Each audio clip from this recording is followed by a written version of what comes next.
ধারণা করে। আইনে তো সাসপেক্টেড লোকদেরকে তো আপনি কাছে নিয়ে জিজ্ঞাসাবাদ করতে পারেন, তাদেরকে পুলিশে বোঝাতে দিতে পারেন। আর অগ্নিকাণ্ডের মামলা তো হবেই, এটার আর কোনো রাত্রিবেলায় আগুন দিলে তো মানুষ মরে যেত, তো ওর যদি ঘুম না ভাঙতো তো আগুনে পুড়ে মরে যেত। এই জন্য হত্যার উদ্দেশ্যে বাড়িতে আগুন দেওয়া, এজাহারটা সুন্দর করে একটু আপনি তৈরি করে দেবেন। আর ওসি সাহেবকে একটু আমার ফোনে সালাম দিয়ে আমার সাথে কথা বলতে বলবো, আমি একটু কথা বলবো, কেমন? বলবেন যে স্যার আসছিলেন, মামলা নিতে হবে, আর ওর আব্বা আর ওরা ভাইদেরকে নিয়ে একটু স্পেশালি ওদের মনের কথা শুনবেন যে ওরা কাদেরকে ধারণা করে।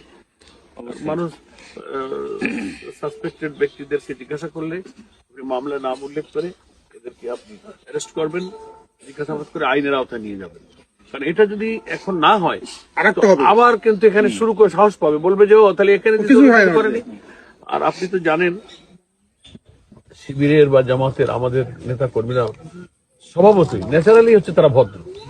জিতছে এখানে আমরা 2000-3000 ভোটের ব্যবধানে এক একটা কেন্দ্রে আমরা ভোট পেয়েছি। তো আমরা তো অহংকার দেখালে পিটাপিটি দাপট মিছিল তো আমরা করবো, অথচ তারা এসে আমাদের বাড়িতে আগুন দিচ্ছে। এই এলাকার কোন কেন্দ্রে তারা যেতে নাই। এটা হচ্ছে হেরে যাওয়ার কাপুরুষতার একটা প্রতিহিংসা। তো যাদের মানুষের ভালোবাসা নেই, সমর্থন নেই, তারা এই চোরাপথ ধরে। তা আমার কথা থাকলো যে আপনি করবেন, আর আমি পুলিশ কমিশনের সাথে কিন্তু কথা বলবো, কোন রকম মামলা যেন গাফিলতি না হয়, এবং এদের সাসপেক্টেড পার্সন যারা এদের কাছে শুনে জবানবন্দি নিয়ে রেকর্ড করে। আর আপনারা যেহেতু স্পট ভিজিট করে গেলেন, আপনার তো প্রিয় দেখে গেলেন